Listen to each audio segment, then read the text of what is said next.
Scrappy back. Scrappy Ramirez. Scrappy came back finally. Man, he beat my boy, man. Yeah. My boy Bowie, man. That fight was too soon for Bowie. It was.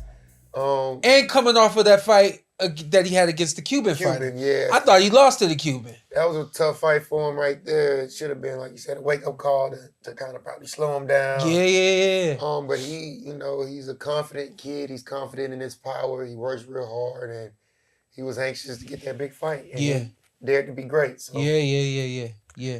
Scrappy was coming off a tough fight too, his first loss. So he gets back in the win column. Yeah. Well, you take that loss in like May or June? That was on the Garcia Haney I know. undercard. When was that card? April 20th. April. Yeah. In between May and June, right? Yeah. The 420 date was memorable for some reason. Anyway. No, stop it. Anyway. Scrappy's back. Main event was Rocha. Yeah. Yeah. What's that again? Main event was Rocha. Oh yeah, Curiel and Rocha. Deep breath. You hate fights where they do the same thing over and over again every round. I can't do it. Whereas most people enjoy the action round after round. Sean, if fighters don't adjust, Sean grows bored. It doesn't matter if they're hitting each other. Do it. Thought about you while I was watching the fight because I knew that you were thinking about me while I was watching the fight. I can't do it, man. I know. I cannot do it. You cannot. You can't.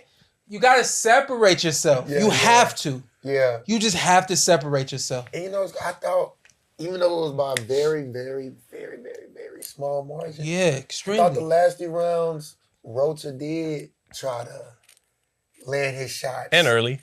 And, turn, create space, not give it right back like he was doing. He'll land big shots and stand right there and let, the guy just boom, boom, boom. Your turn. Yeah. Get him right back. I thought the last 3 rounds, he kind of did better at that. Land big shots and not give it right back. But the decision was still a good decision. Still close because Curiel, he was coming right back and Rocha would land a big 3-piece, boom, boom, boom. And Curiel would come back with about 6. So, it was fair. Draw was fair. Great fight. Yeah. But it was 100% a draw. Yeah, it was a draw. That's the other thing too. Yeah. When you doing the same thing round to round, yeah. I just stopped scoring it. I'd be like 10-10. I was feeling sorry for the judges. I was like 10-10. I thought if anyone, again, draw was the right call, but I thought if anyone edged it ever so slightly, it was Rocha. Because he started with, you said he closed doing that. I thought he started doing that, jumped out to a little bit of a lead. And then when the war broke out, Curiel built momentum and looked like a little bit the harder puncher. Yeah. And let me defend myself real quick, because I know it's a lot of people out there that when they look at Showtime, Shawn Porter he was like a football player. He was like a wrestler. All he did was just come straight forward the whole time. And yeah, he changed a little bit near the end of his career. Y'all have to understand that I go back to the amateur program with a very aggressive style that nobody could handle. But I could also box very, very well. So you talk to literally anybody from that 2008 Olympic quad and even back further, and they'll all say, no, Sean could box. He could use the whole ring. He could do everything. He could counterpunch. He could do everything. When I turned pro and I started clocking guys, I fell in love with it. It is what it is. When I had the fight against Devin Alexander, I think it was the first round, I hit him with a clean right hand. He's pulling back, and it was like just off to the races. It was like, get on him, stay on him. I'm a bear. I'm coming to get you. You know what I mean? And then I had the fight with Paulie, and that one, you saw the way that one went. In my mind, nobody can stand up to me now. Man, them second and third combinations hard to defend. Yeah. When you got a guy coming to you like that, plus with defense as well. Yeah. Off rhythm, they're very uncomfortable. Yeah. As you're doing it, you're closing the space like this, that's hard. So I keep it real. My fight with Kell Brook, I fought the exact same way. Like, every single round after round, and I got a loss, right? So when I got the loss, immediately after the fight, I knew everything I did wrong. And then, everything that my dad was telling me to do, and it was all just came rushing in on me at one time. I think how, based on your experience the other night, how that is. Like, when it just comes rushing in, it was like, well, you can't fight everybody the same, So you'll look at other fights, like specifically my fight with Andre Berto.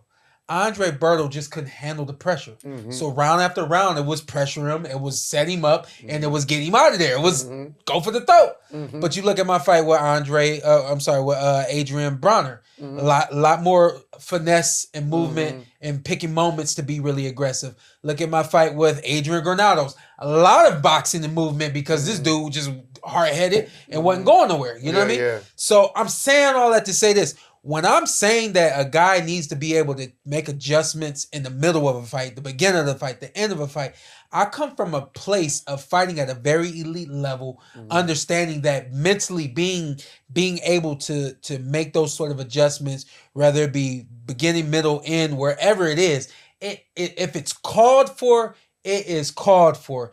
And when you find yourself doing this round after round, what do I need to do to make sure that the judges see me winning? Maybe doing this isn't what I need to do.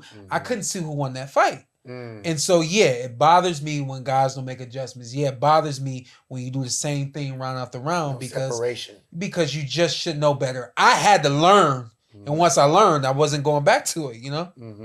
I think Curiel fought like a Freddie Roach fighter, though. That's for sure. Yeah. 100%. Yeah. So how long has he been with Freddie, you know? A couple years now, a couple fights at least. Yeah. That's one of Freddie's main guys these days. And, you know, Freddie's getting older, but that's nothing new. But one thing he definitely still has is his fighters throw combinations. Offensively, especially if you go to war with them, they're prepared for that kind of fight under Freddie Roach. So Rocha, if they have a rematch, we can ask him to use his length, and which he shows us in spots. Yeah. But I mean, until further notice, he's a tough Mexican kid from California. He's gonna if you hit him, big, strong. His temperament is to go to war. So maybe he can box a little bit more, use his length a little bit more in a rematch. But you know, Shawn Porter notwithstanding, I'm sure a lot of people won't turn down wating them do that again for 10 or 12 rounds. I Is that want to see it 147? again. Yeah. I want to see that again. Yeah.